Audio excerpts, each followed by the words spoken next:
Yeah, hello there and welcome back, and let us continue with our lesson over here. And today we are going to learn about the TweenAnimationBuilder, and it will be helpful if you want to do customization some of your implicit animation.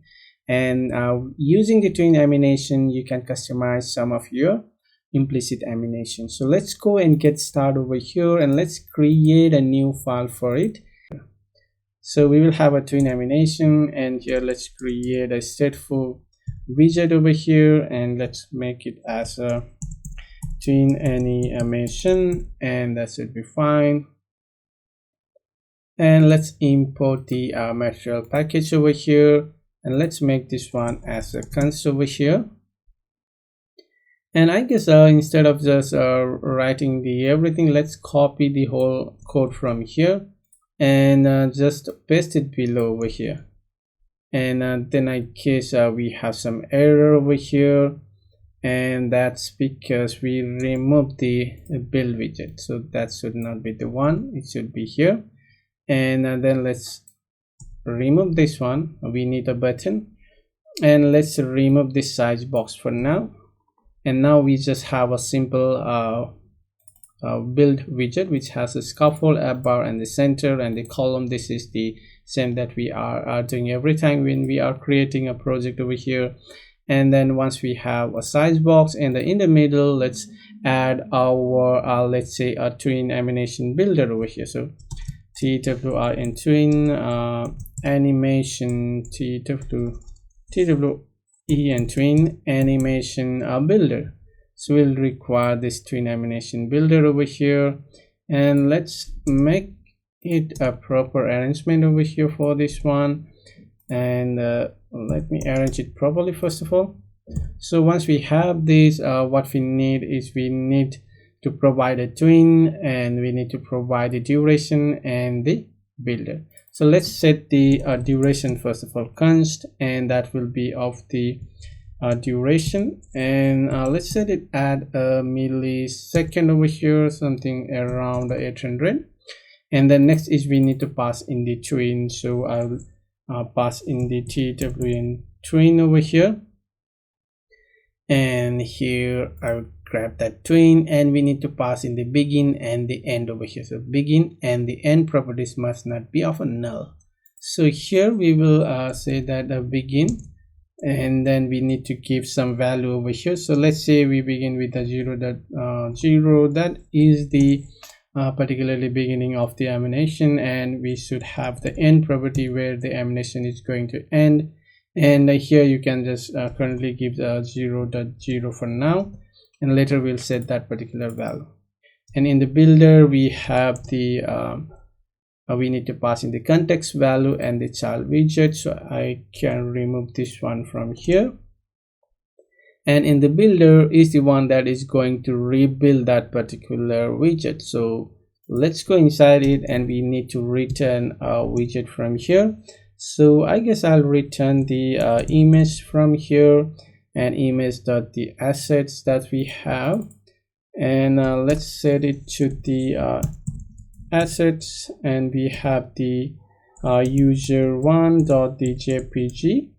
and once we set that, we can also set our height. Sorry, let's set the width first, and with each of the, let's say 200, and then we'll also have the height, which is of the 200 for now, and later we are going to update that particular value over here. And once we have this, we can set our curve for this one, and this URVES curves, that you can add your own animation over here. So let's say a fast out, slow in, or something like. So you can just change it over here. And we also have an option for the on end. This is called whenever the animation end over here. So it's begin and end at, and again this is called over there. So what we need to do over here is whenever we reach the end of the animation, we want to go and rerun that particular animation over here. So for that, instead of clicking on the button, we will set it the state on the whenever the animation end.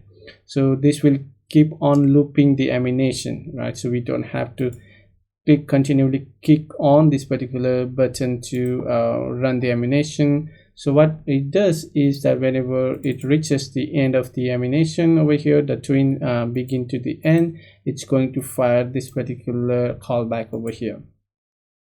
So let's go and set the some state over here. Let's say we have a double value of the size over here. That is by default of the around 200. Let's give it as a 200. And then what we will do over here is on the set state, what we will do is we will set the value of our size that we have. And let's say if we will say some like if the size that we currently have, let's say if the size is of equals to let's say of the 100 over here, and if the size is of equals to 100, then we'll make it the size around of a 300. Otherwise we'll just make it as 100. So let's make a default size of this one to instead of 200 to the 100. That is what we are checking over here.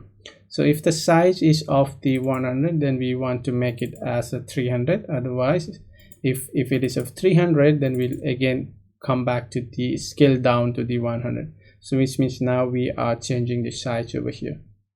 And now we can check this one to the value that we are passing in. So we are actually passing the double, so you can just replace this one with the value that we get it from the builder over here. And once we have that, what we can also do is in the end of this, what we want to do is we begin with the 0 and end with that particular value. So what we have is the size over here, right? So we will provide the end each of our size. And I guess that should be the one that we require over here. And also the duration is around 800. I guess that should be fine. So let's go back to our home screen over here and let's grab that particular button from here and let's paste it below over here. And we need a tween animation over here, and we'll just say tween animation. And let's go and check one more time. So I guess we don't require a button over here. You can just remove that button from there. So it's automatically sending or setting the state whenever we reach the end of our tween animation. So let's try to rebuild this particular project and let's go back to our okay. So we got that particular button. So now you can see that it is automatically doing all of the animation for us. Here you can see that we are changing the state over here, right? The size, based on the size that we are providing, it is having a loop of the animation for us. You can also change this particular duration, like let's say a 2000, that will be of the 2 second, right? So you can see the animation is quite slow now. And you can also change the different kind of the curve over here, like bounce in or something, and you can just test it out. So you can see that different kind of the animation here that you can add and customize it over here.